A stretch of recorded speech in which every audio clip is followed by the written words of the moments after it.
नमस्कार दोस्तों, स्वागत है आपका हमारे YouTube channel daily GK dose में। आज है 21 सितंबर और 21 सितंबर से करंट अफेयर्स के जितने भी इंपॉर्टेंट क्वेश्चंस हैं हम लोग अपने इस वीडियो में डिस्कस किया जाएगा। ध्यान रहे वीडियो को पूरा एंड तक देखिएगा ताकि हर क्वेश्चन की डिटेल एक्सप्लेनेशन आपको मालूम चलती रहे, जो सभी एग्जाम के पॉइंट ऑफ व्यू से काफी इंपॉर्टेंट है। जितने भी हमारे व्यूअर्स आते हैं चैनल पे नए, तो चैनल को सब्सक्राइब जरूर करें और बेल आइकन प्रेस करें ताकि पर डे की नोटिफिकेशंस आपको जाती रहे। तो शुरू करते हैं बिना पंचायत के अपने सेशन को पहले क्वेश्चन के साथ। पहला क्वेश्चन है, हाल ही में किस प्रसिद्ध अभिनेता को दादा साहेब फाल्के पुरस्कार से सम्मानित किया गया है? बड़ा इंपॉर्टेंट क्वेश्चन बनने वाला है अभी हर गवर्नमेंट एग्जाम के लिए। Recently, which renowned actor has become honored with the Dada Saheb Phalke award? Option हैं आपके ममूटी, कमल हासन, मोहनलाल या रजनीकांत। तो भी हाल ही में मोहनलाल जी को दादा साहेब फाल्के पुरस्कार से सम्मानित किया गया है। तो ऑप्शन नंबर सी करेक्ट है इस क्वेश्चन का। प्रधानमंत्री मोदी जी ने मोहनलाल को दादा साहेब फाल्के पुरस्कार मिलने पर बधाई दी। मोहनलाल मलयालम सिनेमा और रंगमंच के अग्रणी कलाकार माने जाते हैं।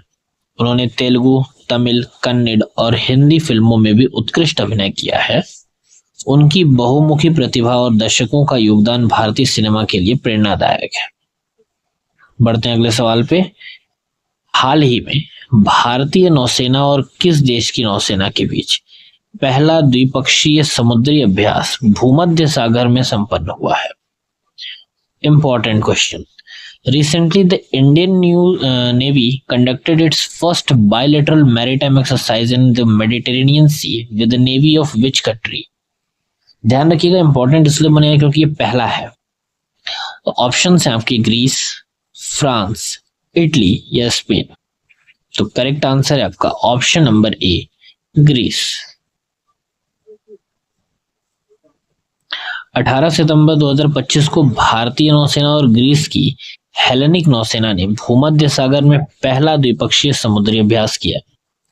अभ्यास जो है वो 2 चरणों में संपन्न हुआ है। पहला है 13 से 17 सितंबर तक, ये बंदरगाह चरण था सलामी नौसैनिक बेस पर, और दूसरा हुआ 17 से 18 सितंबर को जो समुद्री चरण था। भारतीय नौसेना की ओर से निर्देशित मिसाइल स्टील्थ फ्रिगेट INS त्रिकंद ने भाग लिया। अभ्यास में पनडुब्बी रोधी युद्ध, संयुक्त गन फायरिंग और क्रॉस टेक हेलीकॉप्टर ऑपरेशन जैसे जटिल युद्धाभ्यास शामिल थे।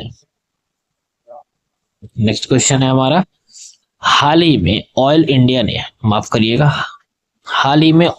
ने किस राज्य में 1.2 गीगावाट ग्रीन एनर्जी प्रोडक्ट के लिए RVUNL के साथ समझौता किया है?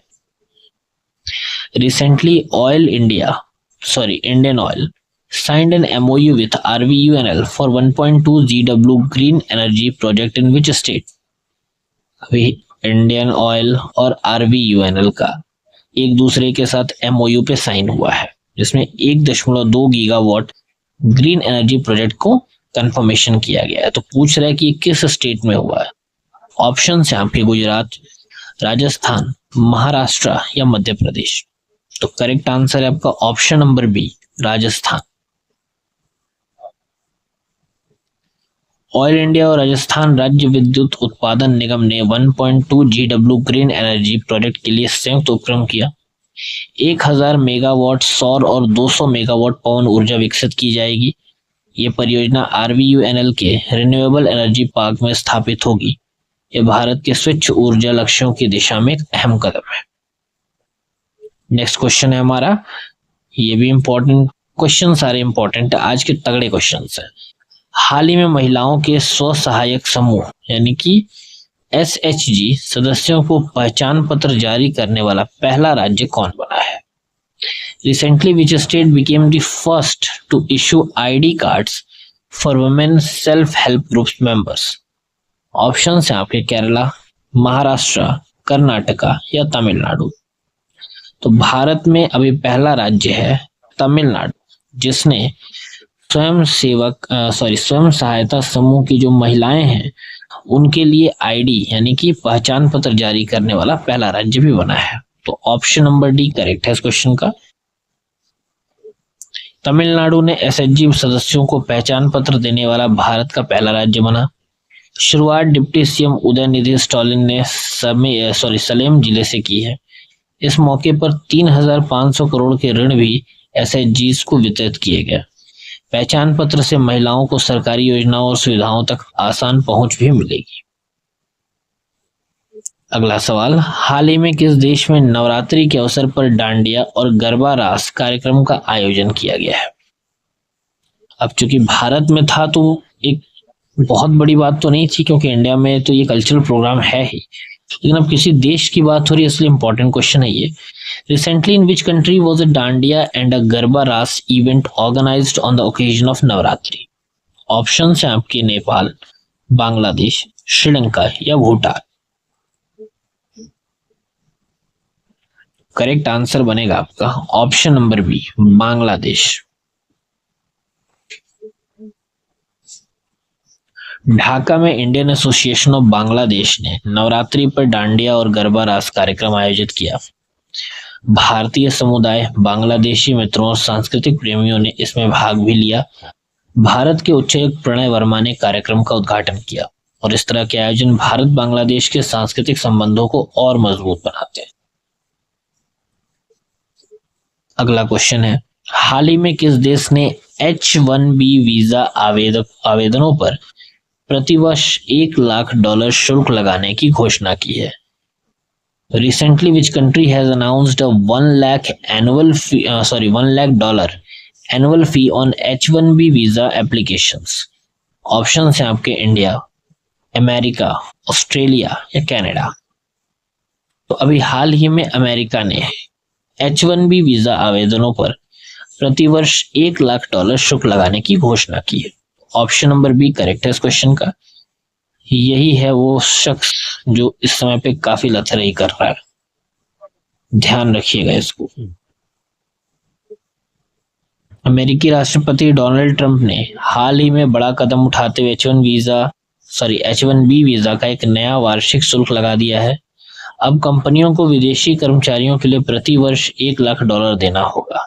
इसके अलावा अमेरिका ने अमीर लोगों को स्थायी निवास देने के लिए गोल्ड कार्ड प्रोग्राम भी लॉन्च किया। यह निर्णय अमेरिकी टैक्स सेक्टर और इमिग्रेशन पॉलिसी दोनों पर गहरा असर डालेगा। अगला सवाल, हाल ही में बिहार के मुख्यमंत्री नीतीश कुमार ने छात्रों के बैंक खातों में कितनी राशि डीबीटी के जरिए ट्रांसफर की है? Recently, Bihar CM Nitish Kumar transferred how much amount through DBT into students' bank accounts? Option है आपके 1920 करोड़, 2520 करोड़, 2920 करोड़ या 4200 करोड़। तो करेक्ट आंसर है आपका option number C, 2920 crore. Nitish Kumar ने शिक्षा विभाग की विभिन्न कल्याण योजनाओं के तहत 39 लाख से अधिक छात्रों के खाते में 2,920 करोड़ डीबीटी के जरिए ट्रांसफर किए। साथ ही 959 करोड़ के इंफ्रास्ट्रक्चर प्रोजेक्ट्स का शिलान्यास और उद्घाटन भी किया है। लाभार्थियों को छात्रवृत्ति, साइकिल योजना, बालिका बालक पोशाक योजना, कन्या उत्थान योजना जैसी योजनाओं के तहत सीधे लाभ मिलेंगे और ये पहल छात्रों को सीधे आर्थिक सहायता पहुंचाने और शिक्षा की गुणवत्ता बढ़ाने की दिशा में है। अगला सवाल है, हाल ही में IRDAI ने कौन सा डिजिटल प्लेटफॉर्म लॉन्च किया है जो सभी प्रकार के बीमा को एक जगह उपलब्ध कराते हैं? इंपॉर्टेंट क्वेश्चन है। Recently which digital platform has IRDAI launched for all types of insurance in one place? Option है आपके बीमा सुगम, पॉलिसी कनेक्ट, इंश्योरेंस इंडिया या सुरक्षा पोर्टल। तो करेक्ट आंसर है आपका ऑप्शन नंबर ए, बीमा सुगम। इस योजना के तहत या फिर इस प्लेटफॉर्म के डिजिटल प्लेटफॉर्म के तहत जितने भी प्रकार के बीमा है ना, सब एक ही जगह उपलब्ध रहेंगे।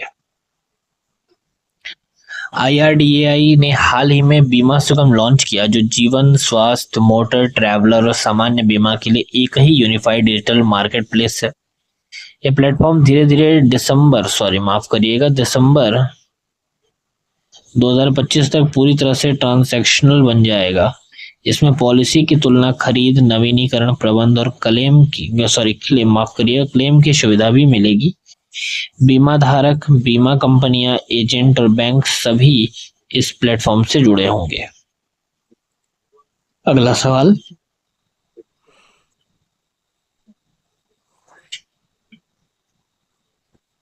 माफ करिएगा।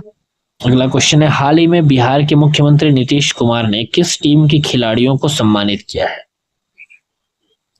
Recently, Bihar CM Nitish Kumar felicitated the players of which team? Options हैं आपके hockey India men's team, Indian football team, Indian cricket team या इंडियन बैडमिंटन टीम। तो बिहार के मुख्यमंत्री नीतीश कुमार जी ने अभी हाल ही में हॉकी इंडिया मेंस टीम को सम्मानित किया है। तो ऑप्शन नंबर ए करेक्ट है इस क्वेश्चन का।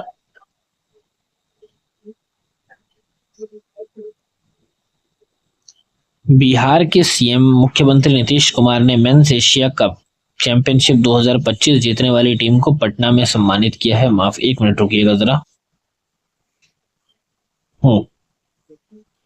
सही है। टीम ने 7 सितंबर को फाइनल में साउथ कोरिया को हराकर खिताब जीता।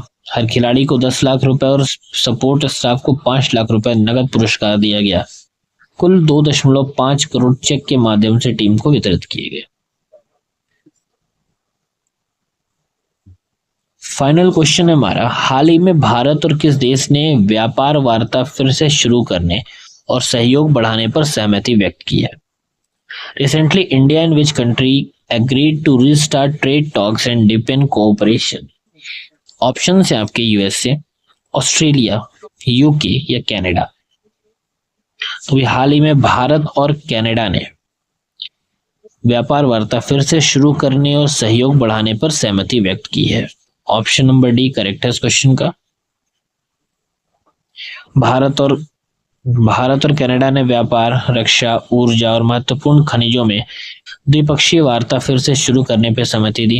यह समझौता प्रधानमंत्री मोदी और कनाडाई प्रधानमंत्री मार्क कार्नी के बीच जून 2025 में G7 समिट में हुआ, जो बातचीत के बाद हुआ था कंफर्म। दोनों देश व्यापार और आर्थिक सहयोग को बढ़ाने के लिए कदम उठा रहे हैं। तो ये थे आज के टॉप करंट अफेयर्स। उम्मीद करता हूँ सेशन आपको अच्छा लगेगा, और अच्छा लगता है तो वीडियो को लाइक जरूर करा करें, वीडियो पे कमेंट किया करिए, शेयर किया करिए, और जितने भी नए व्यूअर्स हैं वो हमारे चैनल डेली जीके डोज को सब्सक्राइब करें और बेल आइकन प्रेस करें ताकि पर डे की नोटिफिकेशंस आपको जाती रहे। तब तक के लिए हर हर महादेव, नमस्कार, धन्यवाद। उल्टा हो गया, धन्यवाद, नमस्कार, हर हर महादेव।